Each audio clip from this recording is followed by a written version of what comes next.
It is a truth universally acknowledged that Pride and Prejudice is Jane Austen's most popular book. Okay, it's not actually universally acknowledged. I can already hear people screaming at the screen saying, "Don't be stupid, you mean Sense and Sensibility or Emma, etc." It's my favourite of her books though, and so today on History Calling, we're going to look at the history of Pride and Prejudice. Now, this isn't a literary channel, so although there are going to be plot spoilers, and I'll be showing you some of the original reviews of the book, this isn't a plot analysis of the famous love story between Mr. Darcy and Elizabeth Bennet, nor am I providing you with my review of the book.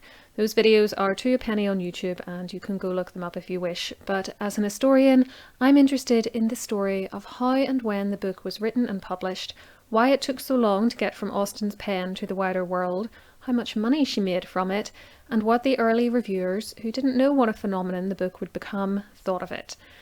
As well as the book, we'll also look at the more modern history of the story via some of the many screen adaptations of it and the other stories which have been based on it, so prepare to hear about Bridget Jones, some zombies, and a murder at Pemberley. In fact, if you want to look in the description box below, I've put together links to a whole host of Pride and Prejudice related books, movies and TV shows for you, which should hold you through a long weekend binge if you want them to. The book I found most useful when researching this video is the Cambridge Companion to Pride and Prejudice, edited by Janet Todd. For now though, let's go back to the 1790s and to the birth of this classic work of English literature.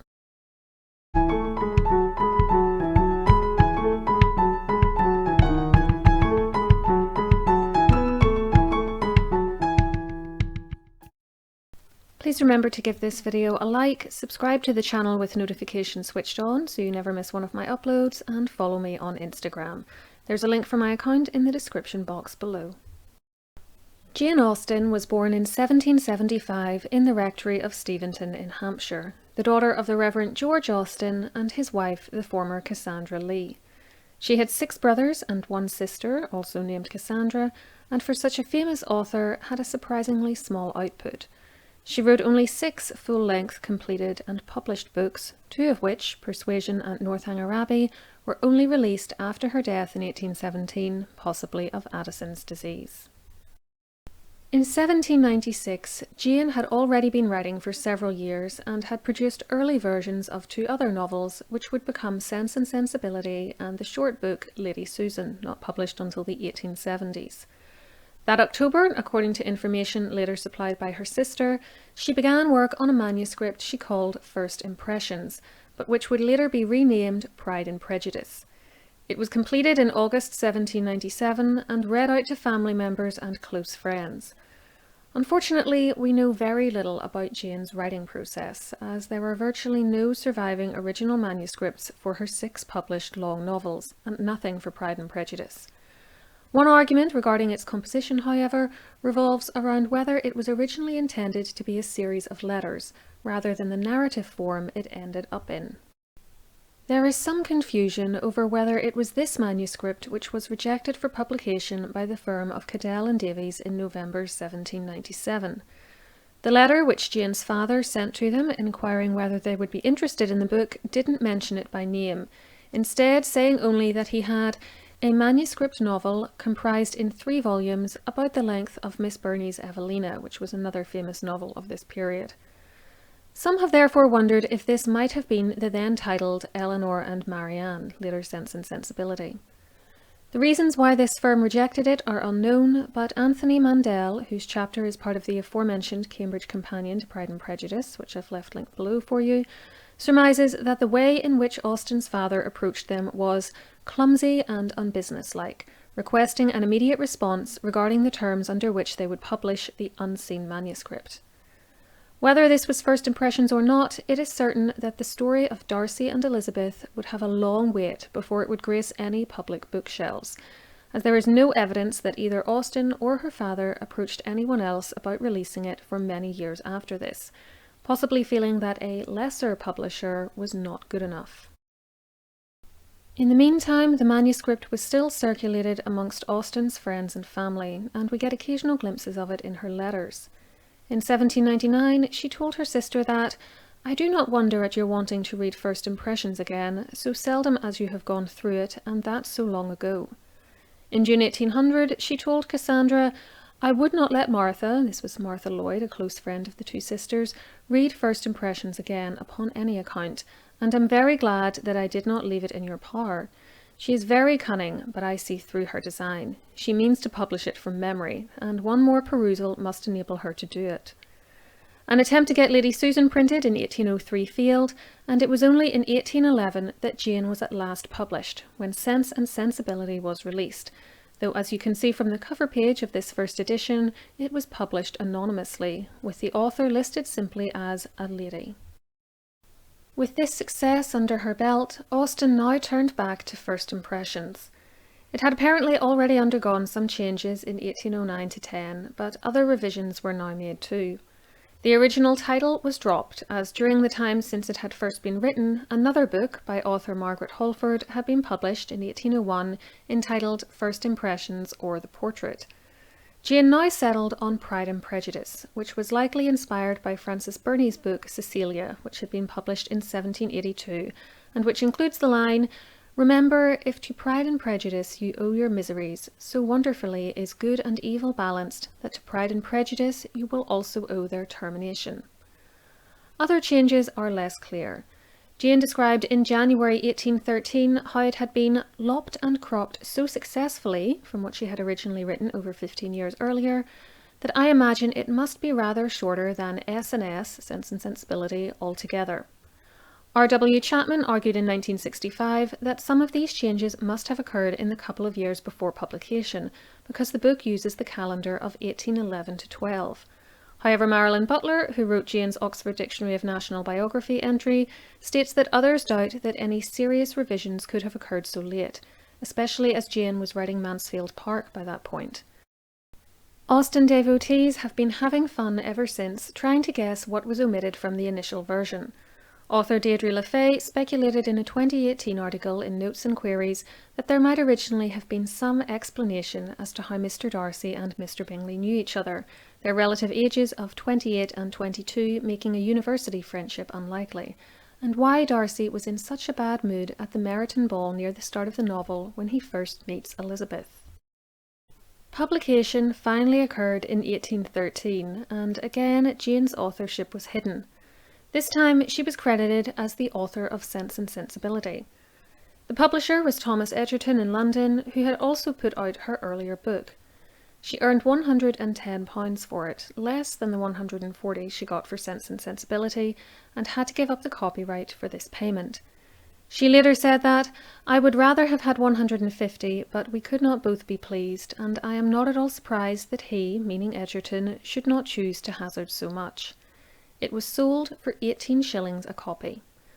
Converting old money into new is notoriously difficult. However, the National Archives currency converter estimates that £110 at about that time would be equivalent to about 5,117 in 2017, which is the most recent year it will convert to at the time this video is being made, while 18 shillings is about £42.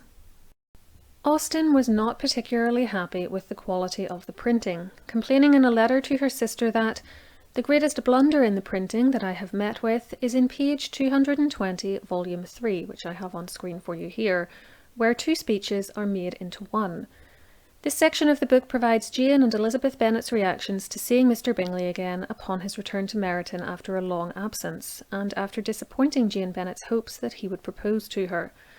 I have to admit I'm not sure what the conflated speeches are though, as upon comparing this to my 2003 edition of the book, the text looks the same. It's always possible the error was never corrected, but let me know below if you can answer this. The book was well received and was reviewed in 3 places: the British Critic, the Critical Review and the New Review, though the latter just provided a plot summary. You can see the Critical Review on screen, which said of the book that "the fair author of the present introduces us at once to a whole family, every individual of which excites the interest, and very agreeably divides the attention of the reader." In between a summary of the plot, the anonymous reviewer went on to say that "on the character of Elizabeth the main interest of the novel depends, and the fair author has shown considerable ingenuity in the mode of bringing about the final éclaircissement between her and Darcy. Elizabeth's sense and conduct are of a superior order to those of the common heroines of novels.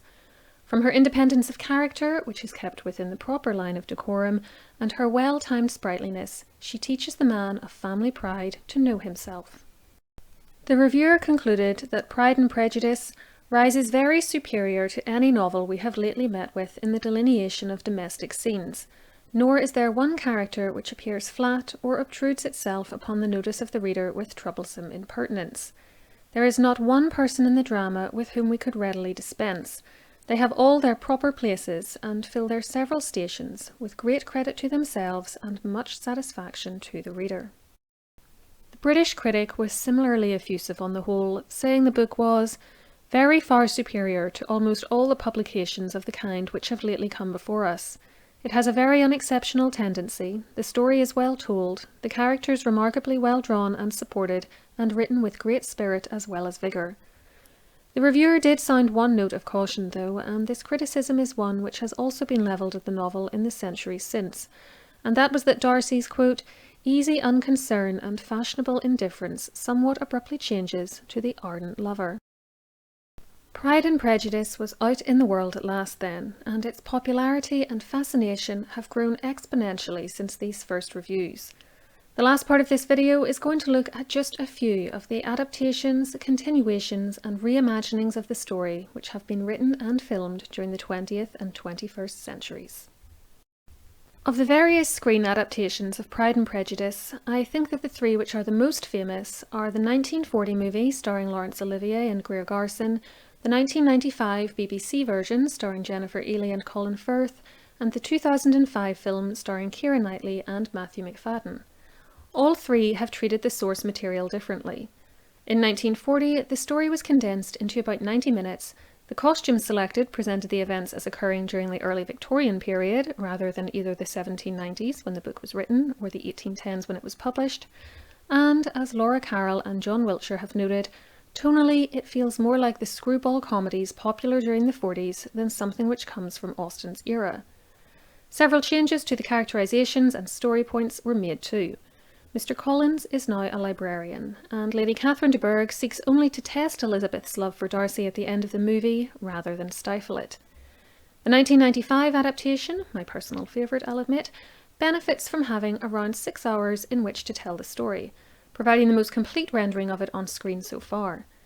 The costumes, with the empire cut waist on the ladies' dresses, are now Regency era, in line with the publication date, and it includes the infamous scene, not in the book, of Darcy bumping into Elizabeth in the grounds of his home Pemberley, having just been for a dip in one of the nearby lakes. And just to clarify, they do bump into each other in the book, but he is not soaking wet and hasn't just been for a swim. Director Joe Wright's 2005 take on the story is what Carroll and Wiltshire call the most alluringly romantic treatment the novel has received, with the outfits now suggesting we are back in the 1790s. The runtime of just over 2 hours is much less than what Colin Firth and Jennifer Ehle had to play with, but most of the story is still there, though I admit that as much as I enjoy the movie, and I do, I recall that my first impression of it, no pun intended, was that everyone was speaking very quickly, possibly to squeeze the script into the allotted time. With the book long out of copyright and therefore free to be reused and altered, other books and the TV shows or movies they have become have brought about a proliferation of sequels, modernisations and mashups. P.D. James's Death Comes to Pemberley, for instance, is set a number of years after Darcy and Elizabeth's marriage and sees Wickham accused of murder.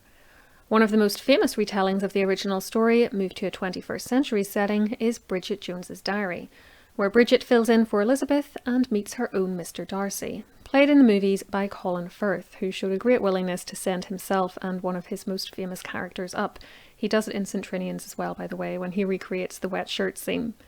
In this case, Hugh Grant fills in for Mr. Wickham and adds a little more Austen to his own resume, as he was previously in a movie version of Sense and Sensibility.